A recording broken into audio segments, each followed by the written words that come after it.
ವೀಕ್ಷಕರೆಲ್ಲರಿಗೂ ನಮಸ್ತೆ. ಇವತ್ತು ಮಟನ್ ಮತ್ತು ತೊಗರಿ ಕಾಳು ಹಾಕಿ ಸಾಂಬಾರು ಮಾಡಿದ್ವಿ. ಈ ಚಳಿಗಾಲದಲ್ಲಿ ತುಂಬ ಟೇಸ್ಟಿಯಾಗಿರುತ್ತೆ. ಇದನ್ನೊಂದು ಸಾರಿ ಟ್ರೈ ಮಾಡಿ ಎಲ್ಲರೂ. ಈಗ ಬೇಕಾಗಿರುವಂಥ ಇಂಗ್ರೀಡಿಯೆಂಟ್ಸು ಏನೇನು ಬೇಕು ಅಂತ ನೋಡ್ಕೊಳ್ಳಿ. ಇಲ್ಲಿ ವಿಡಿಯೋದಲ್ಲಿ ಚೆನ್ನಾಗಿ ಗೊತ್ತಾಗ್ತದೆ. ಮಟನ್ ಸಾಂಬಾರು ಯಾವಾಗಲೂ ಮಾಡ್ತಾನೆ ಇರ್ತೀವಿ ಸಂಡೇ ಆದರೆ. ಹಸಿ ತೊಗರಿ ಕಾಳು ಹಾಕಿ ಒಂದು ಸಲ ಟ್ರೈ ಮಾಡಿ, ತುಂಬ ಟೇಸ್ಟಿಯಾಗಿರುತ್ತೆ. ಮತ್ತು ಸೀಸನಲ್ಲಿ ಮಾತ್ರ ಸಿಗೋದ್ರಿಂದ ಅದನ್ನು ಜಾಸ್ತಿನೇ ಹಾಕಿ ಮಾಡಿ ಅಡುಗೆನ. ಈಗ ಅರ್ಧ kg ಮಟನ್ ತಗೊಂಡಿದ್ದೀನಿ, ಬೇಕಾದರೆ ನೀವು ಅದನ್ನು ಹೆಚ್ಚಿಸ್ಕೋಬೋದು. ಚಕ್ಕೆ, ಲವಂಗ, ಮೆಣಸು, ಬೆಳ್ಳುಳ್ಳಿ, ಶುಂಠಿ, ಈರುಳ್ಳಿ, ಕೊತ್ತಂಬರಿ ಸೊಪ್ಪು ಮತ್ತು ಟೊಮೊಟೊ, 1.5 ಟೊಮೊಟೊ ಚಿಕ್ಕದು ಮೀಡಿಯಮ್ ಸೈಜಷ್ಟು. ಅದಕ್ಕೆ ಸ್ವಲ್ಪ ಅರಿಶಿನ ಮತ್ತು ನೀರು ಹಾಕಿ ಸ್ವಲ್ಪ ರುಬ್ಬಿ ಇಟ್ಕೊಳ್ಳಿ. ರುಬ್ಬಿದ್ಮೇಲೆ ಈ ಥರ ಬರುತ್ತೆ ಮಸಾಲೆ. ನೆಕ್ಸ್ಟು ಕಾಯಿ ಮತ್ತು ಹುರ್ಗಡ್ಲೆ, ಗಸಗಸೆಯನ್ನು ಹಾಕಿ ರುಬ್ಬಿ ಇಟ್ಕೊಳ್ಳೋಣ.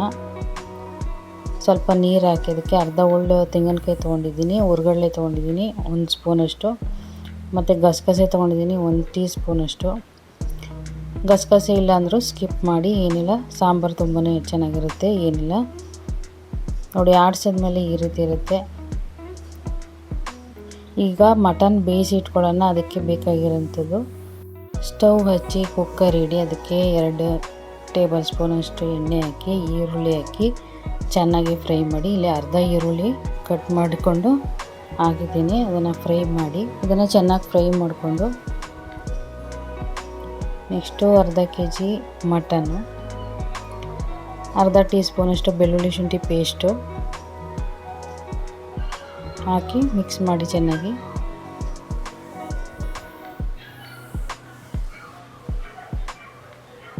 ಸ್ವಲ್ಪ ನೀರು, ಉಪ್ಪು, ಅರಿಶಿನ ಹಾಕಿ ಅದನ್ನು ಮಿಕ್ಸ್ ಮಾಡಿ.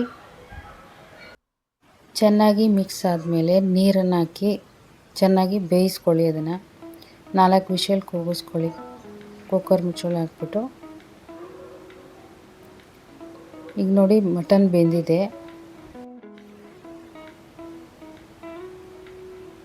ಬೆಂದಿರೋಂಥ ಮಟನನ್ನು ಒಂದು ಪಾತ್ರೆಗೆ ತೆಗೆದಿಟ್ಕೊಳ್ಳೋಣ.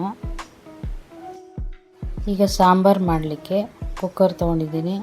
1 ಟೇಬಲ್ ಸ್ಪೂನಷ್ಟು ಎಣ್ಣೆ ಹಾಕಿದ್ದೀವಿ. ಈಗ ರುಬ್ಬಿರೋಂಥ ಮಸಾಲೆ ಹಾಕಿದ್ದೀನಿ.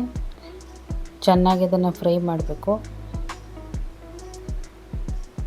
ಫ್ರೈ ಆದಮೇಲೆ ಹಸಿ ತೊಗರಿ ಕಾಳು, ಇದು ಫಾರಮ್ ಕಾಳು ನಾನು ತೊಗೊಂಡಿರೋಂಥದ್ದು, ಅದನ್ನು ಹಾಕಿ. ಇದು ಒಂದು ಪಾವಷ್ಟಿದೆ ಕಾಳು. ಚೆನ್ನಾಗಿ ಮಿಕ್ಸ್ ಮಾಡ್ಕೊಳ್ಳಿ.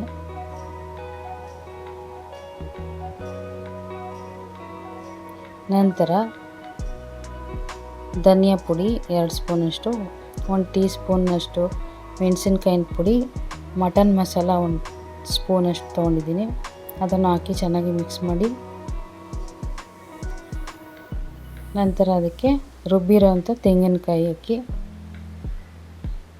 ನೀರನ್ನು ಹಾಕಿ ಮತ್ತು ಬೆಂದಿರೋಂಥ ಮಟನ್ನು ಹಾಕಿ ಚೆನ್ನಾಗಿ ಮಿಕ್ಸ್ ಮಾಡಿ.